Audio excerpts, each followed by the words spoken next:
Hey everybody, this is Jimmy with This Channel Sucks, the channel where we watch bad movies so you don't have to. On this episode of Behind the B-Movie, we take a look at the 1986 movie House. So keep your kids where you can see them, because we are exploring the halls of this haunted house classic.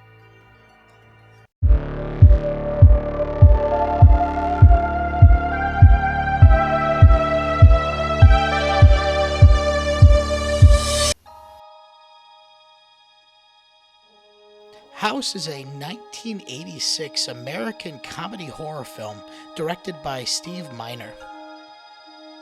Miner was coming off his recent success in the horror genre after directing Friday the 13th, Part 1 and 2. Sean S. Cunningham, the producer of Friday the 13th movies, brought the project to Miner, who is excited to direct a feature outside of the slasher franchise. According to Fred Decker, the co-writer of the film, the script was originally inspired by The Twilight Zone, the movie, in 1983. After seeing the film, Decker and his friends, which included Ethan Wiley, Steve Miner, and Shane Black, planned to make their own independent anthology horror movie on video. But the project was never completed. So many of the ideas they had for this failed project were incorporated into House, which makes sense because a good portion of the hauntings in the film seem random and not really connected to the main plot of the film.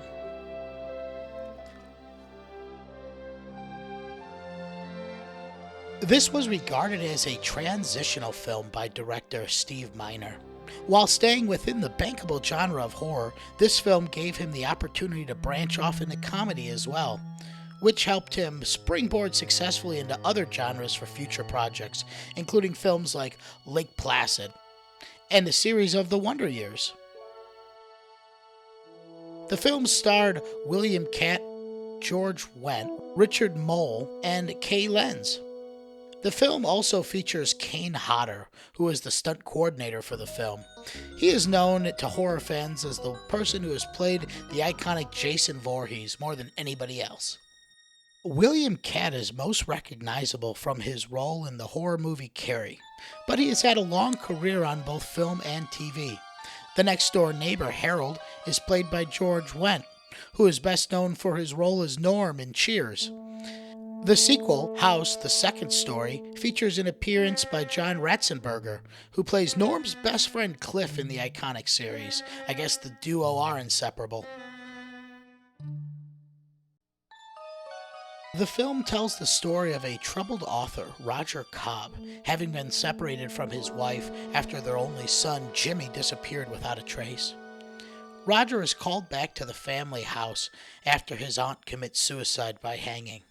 On top of everything else, he has been pressured by his publisher to write another book.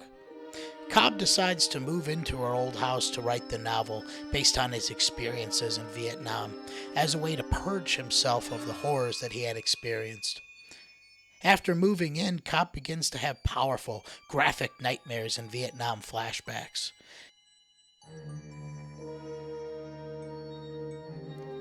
Like several horror films of the 1970s, 80s, and even early 90s, one of the major themes of this film is the mental trauma of the Vietnam War that is relived and dreamt of by the protagonist. This can largely be attributed to the recognition of post-traumatic stress disorder, or PTSD, in 1980 by the American Psychiatric Association, and an ever-increased popular understanding throughout those decades of PTSD symptoms, nightmares, flashbacks, as well as an increasing number of Vietnam veterans who committed suicide as a result of their wartime experiences. Thus, in many ways, films like House reflect a change in national consciousness as war ceased being depicted as a glorious event and began to be seen as a harrowing and traumatic experience. House began filming April 22, 1985. The first 2 weeks of production comprised shooting exteriors at the estate known today as Mills View, a Victorian-style home first built in 1887 and located on Melrose Avenue in Monrovia, California. At the time, the building was owned by two Los Angeles firemen, brothers Brian and John Wade. Production designer Greg Fonseca and a crew of 5 spent about 4 weeks modifying the existing Victorian manor. That included repainting the whole of the exterior, bordering the front yard with a wrought iron fence supported by stone pillars, and attaching spires to the roof. The back of the house had its clapboard facade covered with brick, and landscapers were brought in to plant flowers and reseed the dying lawn. The yard had no sidewalk at the time, so a fox walkway made from plywood painted to look like concrete and positioned to lead straight to the front porch was added as a finishing touch.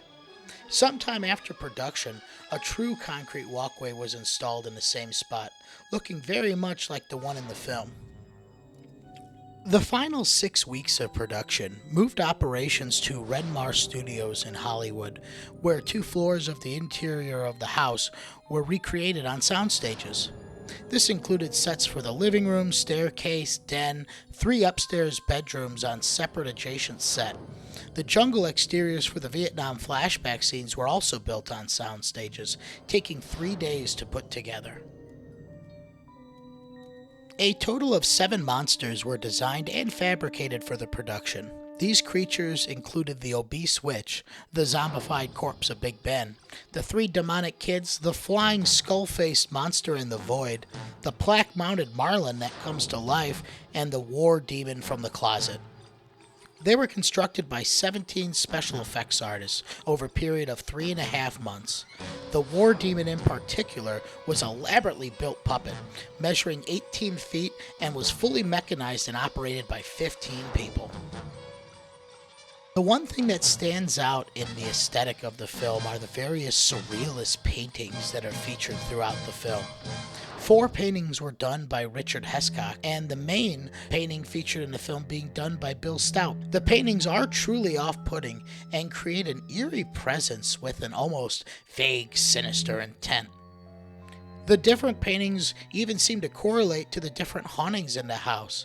The cop who went to the toilet is found by Roger in the hallway, and he is appreciating the painting by Roger's aunt, and it depicts a person being attacked with garden tools, right after Roger had been attacked by garden tools. Another painting in the film also shows the director being impaled with the marlin.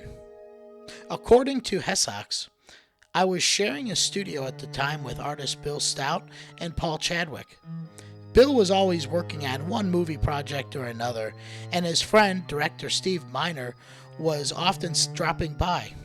He hired Bill to do the paintings for the House movie, and was often the case. Bill had lots of work and didn't think he would have enough time to do them all, so he asked me to do some of them. There was one large important painting that Bill wanted to do that one. It was his assignment after all. Painting by Stout seems to summarize all the main plot points in the movie. The death of the aunt, the disappearance of the son, and it is all displayed in a truly unsettling, surrealistic vision. House opened in 1,440 theaters on February 28, 1986, and grossed almost $6 million in its opening weekend, missing first place to Pretty in Pink. By the end of its run, House grossed nearly $20 million in the North American box office and $22 million worldwide. It was released in Hong Kong under the title Don't Go Into the Haunted House After Midnight. Janet Moslin of the New York Times wrote, "Scares are not its strong suit, but it has a trim, bright look and better performances than might be expected." Variety wrote, "Though much of this nonsense is played tongue-in-cheek, an audience can hardly be expected to swallow the screenplay's arbitrary approach to Cobb's character."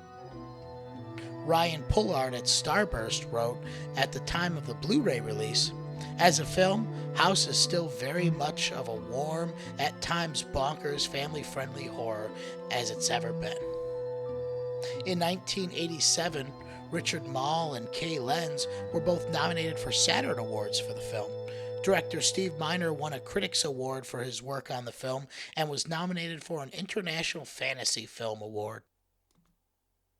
Overall, House is an interesting look at a veteran's struggle with his symptoms of PTSD. A lot of the hauntings are inconsistent, as the aunt's death seems to have no correlation with Roger's dead friend from Nam. but it is the house that brings out these internalized fears within us. I'm glad that this movie focused on the humor and fantasy elements rather than the horror, because it makes the film more fun and memorable experience. The goofy musical montages are fun, the creature work is above par, and the direction and the cast are solid.